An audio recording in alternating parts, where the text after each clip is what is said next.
C'est à ce moment-là que je me suis posé une question. Pourquoi quand je suis sur Temu, j'ai l'impression de gagner à chaque clic? Parce que quand je clique, j'ai une réduction. Je reviens, j'ai à nouveau un cadeau. J'attends 3 minutes sur l'application, j'ai une roue qui tourne. Je la lance, je perds. Voilà. Mais j'ai quand même un cadeau.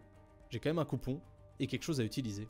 Ça me fait plutôt penser à un genre de casino en fait. Eureka. Et là je me suis souvenu d'un truc de ouf, c'est que le cerveau adore les récompenses variables. C'est le même mécanisme qu'un jackpot ou qu'une lootbox. Et Temu à mon avis, ils le savent très bien. On pourrait appeler ça une machine à dopamine, un mix entre genre Candy Crush, TikTok et Amazon. Le monde de la psychologie est fascinant et je suis sûr qu'on pourrait décrypter quelques petits trucs ensemble. Mais pour y voir plus clair et avoir des retours de qualité, on va contacter un expert en comportement cognitif et en intelligence émotionnelle. Du coup, j'ai le plaisir de t'accueillir aujourd'hui, Stéphane. Qui es-tu? Une grande question, c'est l'histoire d'une vie, je pense. Bon, Stéphane Mühllemann, je suis cofondateur de Ciel, Centre de l'intelligence émotionnelle et du leadership avec Arnaud. Et ça fait plus de 25 ans que j'accompagne des gens, je fais des formations, je coach. Je me suis spécialisé dans différents domaines, dont l'intelligence émotionnelle, mais aussi les outils psychométriques, la psychologie et le leadership. Et je suis passionné par l'humain et j'aime bien comprendre un peu toutes les finesses, l'aspect justement psychologique et même philosophique de comment on fonctionne en tant qu'être humain, parce qu'on est hyper intéressant et en même temps tellement complexe. Pourquoi est-ce que je reviens toujours sur l'appli, même quand j'ai besoin de rien? L'appli, elle active une molécule magique dans notre cerveau, ça s'appelle la dopamine, c'est une hormone du plaisir, de la motivation.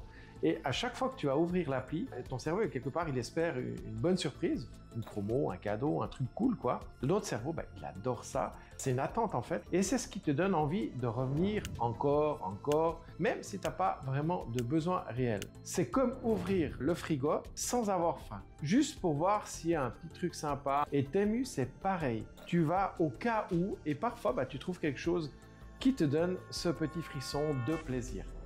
Est-ce que le cerveau humain est naturellement vulnérable à ce genre d'application? Eh bien oui, le cerveau humain est programmé pour aller chercher ses récompenses, du plaisir, puis surtout aussi pour éviter la frustration. Les applis comme Temu, par exemple, l'ont bien compris, puis ils exploitent cette faille, ce mécanisme naturel. En fait, elles nous arrosent de récompenses aléatoires, de couleurs vives et des jeux surprises, et bim, on mord à l'hameçon. Et à partir de quand on peut parler de dépendance numérique dans le cas de Temu? On peut parler de dépendance numérique quand tu n'arrives plus à t'empêcher d'ouvrir l'appli. Tu perds la notion du temps, que tu dépenses sans réfléchir et souvent tu regrettes aussi après. Tu ressens comme un manque si tu ne peux pas l'utiliser et si ça commence à grignoter ton sommeil, ton argent, ton portefeuille, mais aussi ton humeur. Et ça, déjà, ce sont des signaux assez clairs. Et du coup, au final, c'est quoi la différence entre ça et un jeu de casino?